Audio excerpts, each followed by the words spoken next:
Good evening, everyone. I'm Greg Gumbel at the anchor desk with my partner Clark Kellogg, bringing you the 2K Sports NCAA Selection Show. We're all set to show you the seedings and pairings, so get out your bracket sheet, get those pencils ready. Here are the basics. Of the 65 available tournament bids, 31 are automatically given to conference champions. The tournament committee hands out the remaining 34 bids on an at-large basis. An opening round game will take place on Tuesday night to narrow the field to 64 teams. Before we get into the brackets for the upcoming tournament, let's take a look at the final top 25 media poll. There's certainly one big shift that we'll be talking about. The Michigan State Spartans jumped all the way from the number 21 spot to number 16. They're peaking at just the right time, Greg. This is exactly the way you want to be playing going into the tournament. The media rankings are what everyone's been following for the last 4 months. But in just a minute, the selection committee's opinion is going to be the only one that matters. It's time to talk about the topic that has a lot of players and coaches holding their breath right now, the NCAA tournament bubble. These are the 10 teams that aren't worried as much about where they'll be playing as if they'll be playing. Clark, who jumps out at you there? Oklahoma State should be considered among the best of the major conference teams not holding an automatic bid. But there are plenty of non-power conference teams knocking on the door that may prevent them from getting an invitation. You got that right, and who else might be in the same position? Seton Hall had the chance to set themselves apart from the rest of the bubble team, but they never could get over that hump and guarantee themselves a spot. I'm sure it's been a long week for those teams, but the wait's almost over. The NCAA Selection Committee has finished its meeting, and we're ready to unveil the top 4 seeds in this year's tournament. The Washington State Cougars are the top overall seed, and they will play in the East Regional.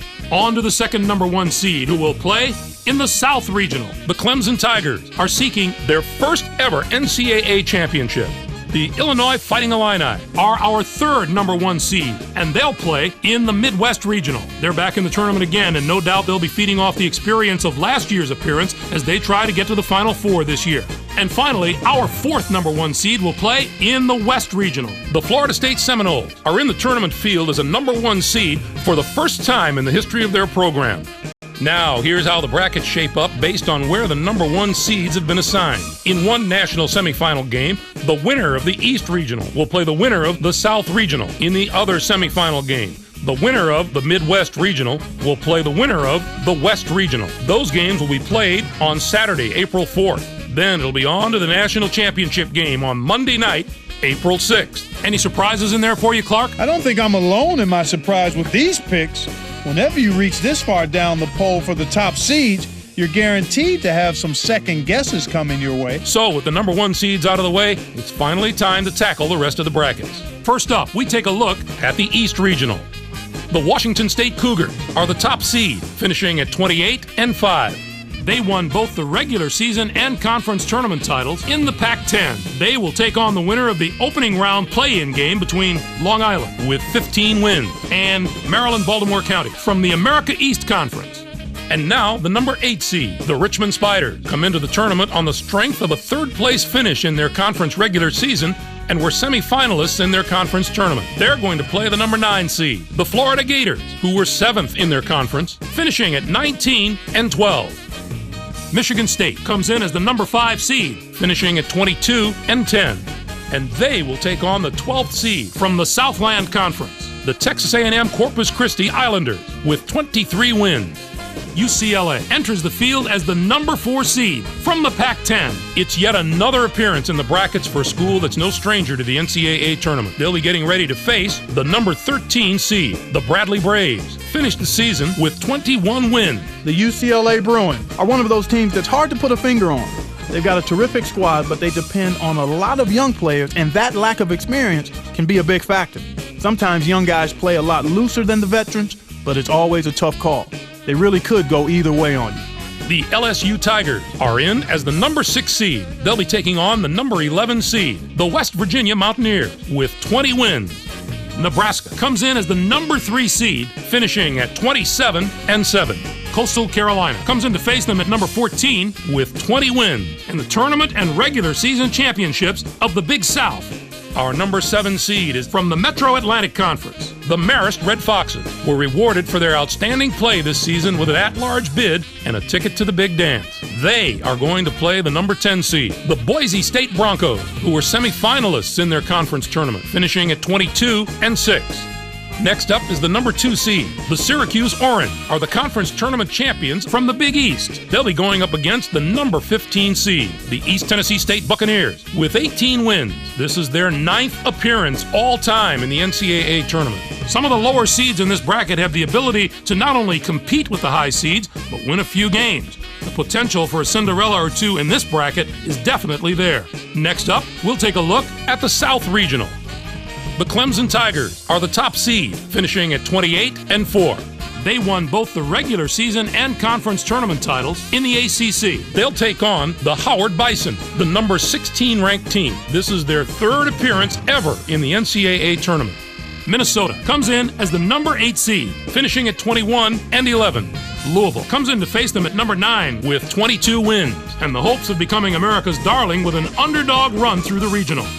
Washington enters the field as the number 5 seed from the Pac-10. This marks their 19th appearance in the NCAA tournament in team history. They'll be getting ready to face the number 12 seed, the Nevada Wolfpack. Finished the season with 23 wins. The Washington Huskies are a team I love watching play. They've been one of the highest scoring teams in the country, and I don't see any reason for them to slow down during the tournament.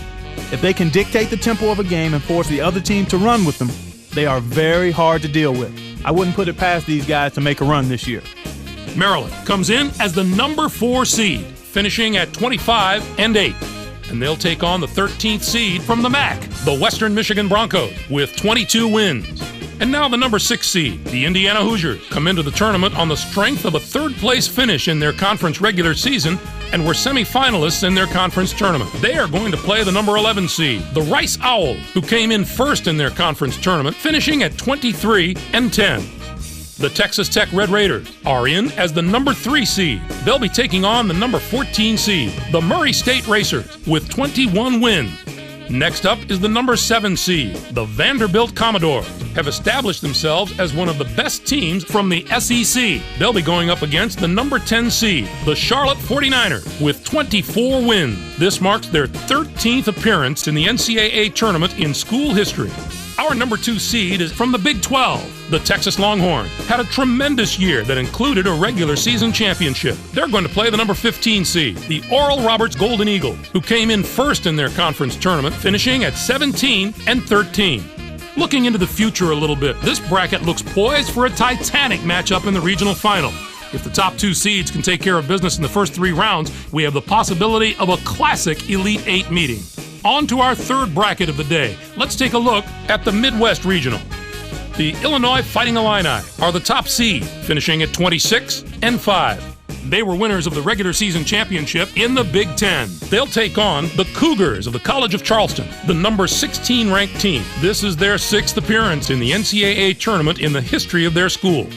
Our number 8 seed is from Conference USA. The Houston Cougars were rewarded for their outstanding play this season with an at-large bid and a ticket to the Big Dance. They're going to play the number 9 seed, the Ole Miss Rebels, who were 6th in their conference, finishing at 22-11. The Arizona State Sun Devils are in as the number 5 seed. They'll be taking on the number 12 seed, the San Francisco Dons, with 19 wins. UTEP enters the field as the number 4 seed from Conference USA. This will be their 17th appearance ever in the NCAA tournament. They'll be getting ready to face the number 13 seed. The Flames of Illinois Chicago finished the season with 21 wins. The Texas El Paso Miners are certainly a team to watch out for. They're a tremendous all-around team and have the ability to beat anyone on any given day. They didn't get to be one of the highest-ranked teams in the nation by accident. This is a dangerous team that knows how to win, and I would not take them lightly. Arizona comes in as the number 6 seed, finishing at 21-12. And they take on the 11th seed from the Mountain West Conference, the San Diego State Aztecs, with 20 wins. And now the number 3 seed, the Alabama Crimson Tide, come into the tournament first in their conference during the regular season and were winners of their conference tournament. They are going to play the number 14 seed, the Manhattan Jaspers, who came in first in their conference tournament, finishing at 17-13.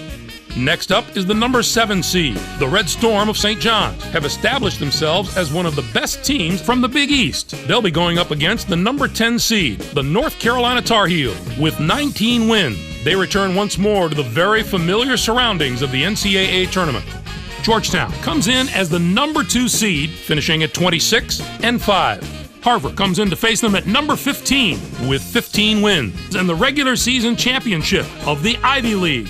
This bracket has the potential to give us a sensational matchup in the regional final if everything goes according to form and the top 2 seeds can survive the early rounds. And finally, let's have a look at the West Regional. The Florida State Seminoles are the top seed, finishing at 25-7. They finished second in the ACC. They'll take on the Alabama State Hornets, the number 16 ranked team. This is their 3rd appearance ever in the NCAA tournament. Next up is the number 8 seed. The Iowa Hawkeyes have established themselves as one of the best teams from the Big Ten. They'll be going up against the number 9 seed, the Seton Hall Pirates, with 23 wins. This will be their 11th appearance in the NCAA tournament in the history of their school. Towson comes in as the number 5 seed, finishing at 26-6. And they will take on the 12th seed from the Patriot League, the Bucknell Bison, with 25 wins. Florida comes in as the number 4 seed, finishing at 24-5. Delaware comes in to face them at number 13 with 21 wins in the tournament championship of the Colonial Athletic Association. Our number 6 seed is from the Mountain West Conference. The Utah Utes had a tremendous year that included a regular season championship. They are going to play the number 11 seed, the Arkansas State Indians, who came in first in their conference tournament, finishing at 22-8. The Oregon Ducks are in as the number 3 seed. They'll be taking on the number 14 seed, the Long Beach State 49ers, with 20 wins. And now the number 7 seed, the Stanford Cardinal, come into the tournament 5th in their conference during the regular season and were semifinalists in their conference tournament. They are going to play the number 10 seed, the Marquette Golden Eagles, who were 6th in their conference, finishing at 20-11. From the ACC, this marks their 28th appearance in the NCAA tournament in school history. They'll be getting ready to face the number 15 seed, the Northern Arizona Lumberjacks, finished the season with 15 wins.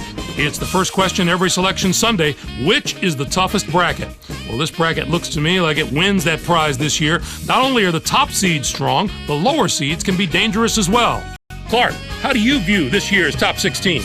The Syracuse Orange are a surprise to me as a 2 seed. They weren't quite strong enough to warrant that kind of position. They were more suited to get in as a 3 seed. Texas Tech is easily the most dangerous number 3 seed out there. I'd say they have just as good a chance as the number 1 or number 2 seeds above them to make it to the Final Four. Now, let's bring the conference picture into focus. The Pac-10 gets 7 teams. The Big East with 7, 5 out of the ACC. The SEC gets 5 teams.